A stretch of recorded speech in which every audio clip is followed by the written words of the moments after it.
when they went to Yom Kippur, when the women went to Yom Kippur on the fast day, the Muslim neighbors babysat the children, the most precious objects they gave to them to protect. How could that be if they're our enemies, mortal enemies? Because they're not. It's not a religious conflict. That's a Zionist ploy of accusing everybody of being anti-Semitic. You want peace? You want to have a conference here of peace? Step back and look and read the facts. Not the facts that's been misconstrued by the Zionist propaganda. The facts that are realities.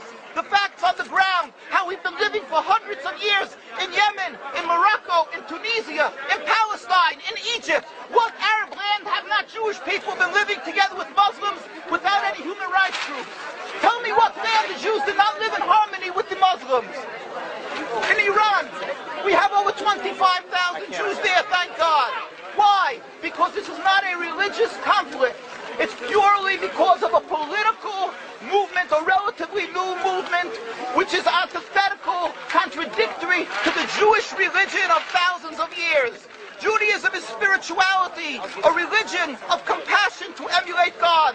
Zionism must be created 100 years ago by atheists, people who abhorred religion, who wanted to transform Judaism from religion to nationality, to a purely materialistic base, godless in its essence.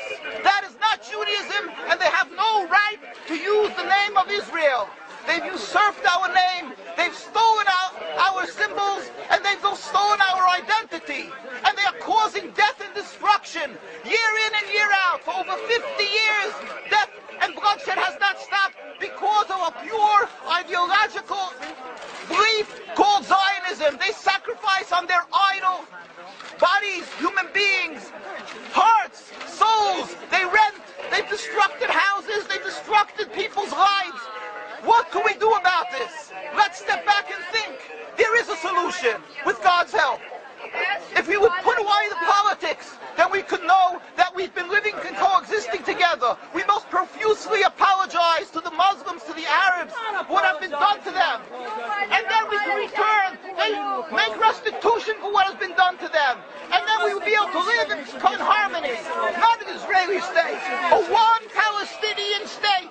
One state as we have been living for hundreds of years. There will be peace. And you will see that this 50 years has been a nightmare, a mirage, and nothing to do.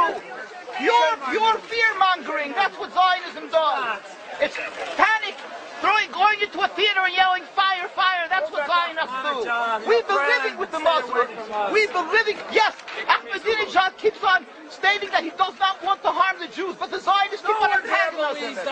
Of course you don't, because you have an agenda. You want to further Zionism. You want enemies. You want enemies in order to be able to say you're protecting the Jews. We don't want enemies. We want to live in peace. We have been always living in peace with the Muslims, and we will, with God's help, continue to live with them in peace. We implore the participants in this conference, read, step back, study the history truthfully, and see what the true Jewish voice is of hundreds of thousands of Jews who are still true to their religion, whether they're living in Jerusalem, whether they're living in New York. What do these Jews in Williamsburg section of Brooklyn, hundreds of thousands of Jews who are the most God-fearing in the community, why are they all opposed to the state of Israel? Why is that one Israeli flag in Williamsburg, Brooklyn? These are the most God-fearing religious Jews. Why don't they fly an Israeli flag? They have hospital help. They have Hatzalah, ambulatories, and everything free of charge to help people. The most greatest charitable organizations. Why these compassionate people don't support the state of Israel? They don't go to Israel. Why not? Because they don't like Israel. Why not? Because they're self-hating Jews? They're trying to build a Jewish state. Why? Are they fools? Are they fools? The reason is simply because they fear God. And I know why. You don't know why, and I know why. Because they're God-fearing. And God forbid us to have a state. We are in exile by God. We decree exile. And we are forbidden to oppress the people. We are forbidden to oppress the Palestinian people and steal their houses. That is what Judaism says. Thou shalt not steal. Thou shalt not kill. We have no right to the rule over the land of Palestine. This is what Judaism says, not what these robbers say. It's what the real Jews say. This is what Zionists are doing.